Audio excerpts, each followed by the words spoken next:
Raise your hand if you've ever been too scared to check your phone's battery percentage because you're too worried that it'll die, or you've been fighting a phone charger because it only works at just the right angle. Well, soon that'll be a thing of the past because magnetic resonance is a life-changing advancement in the wireless charging field that has the transmission efficiency of a wired connection and has greater flexibility than induction-based wireless charging. This will transform consumer electronics, electric vehicles, and infrastructure. Today we'll cover the differences between induction-based and magnetic resonance-based wireless charging, how magnetic resonance performs, as well as how this is going to change the electric devices you interact with every day.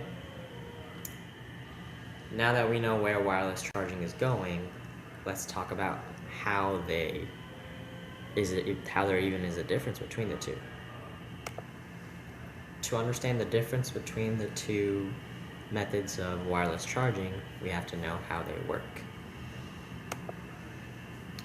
And traditional induction works with two different coils, one transmitter and one receiver. The transmitter coil creates a changing magnetic field that the receiver coil converts into power. And according to Morizo in Wireless Charging Keeps Drones Flying, induction-based wireless charging is not going to work unless there is almost a direct contact between the transmitter coil and the receiver coil, as well as the coils both being perfectly aligned. Magnetic resonance coupling, on the other hand, works by tuning the transmitter coil and the receiver coil to the same electromagnetic frequency. This creates a highly efficient resonant magnetic field that allows power to transfer through the air directly from the transmitter coil to the receiver coil.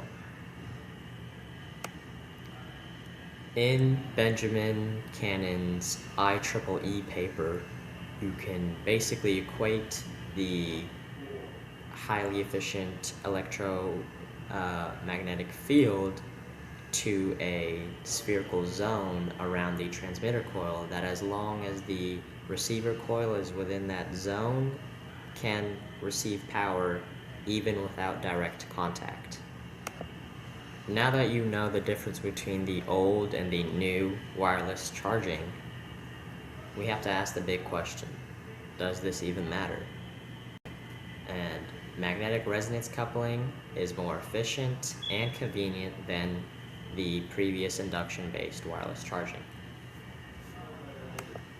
This convenience comes from what Benjamin Cannon in his IEEE paper found, that magnetic resonance coupling can transmit power over a distance of even 17 centimeters compared to the previous direct contact that induction-based wireless charging required.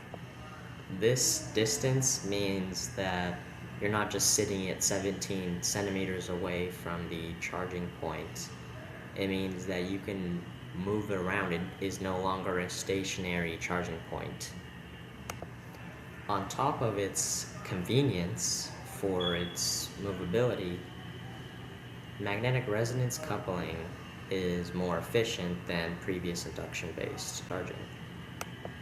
In her 2021 MDPI Electronics Publishing, Esra Musa Ali found that there is a 92% efficiency in transmission power with magnetic resonance coupling compared to the 80-ish% that induction-based coupling had. This is a transmission efficiency that is around the same as what wired connections today get. And again, like I said, it's higher than induction-based charging, which has a strict physical limit of the equation magnetic field is equal to 1 over d cubed, which is just saying that it's traveling across 3 dimensions as the distance increases.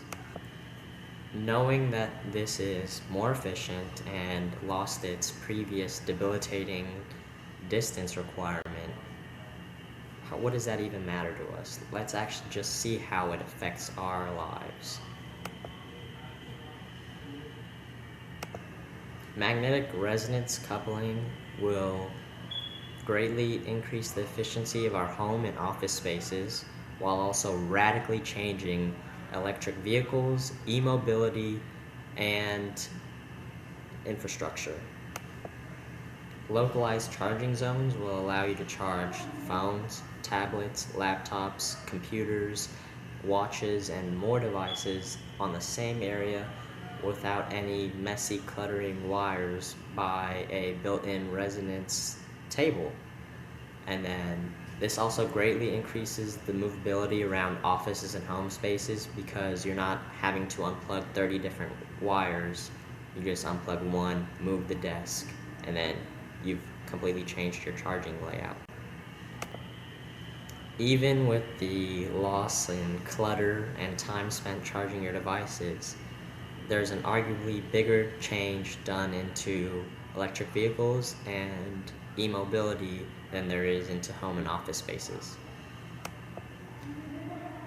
Wireless charging empowers the future of e-mobility by Pablo Emilio highlights that companies like Y-Tricity are experimenting with built-in charging loops inside of asphalt, and in one test a battery-powered car went from 22% charge to 48% over a couple laps.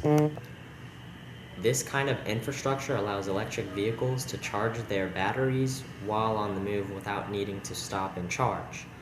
While it is nice for electric vehicles, I think it's an even bigger change to e-mobility, with things like e-scooters and e-bikes having very limited distances now not facing that limitation anymore.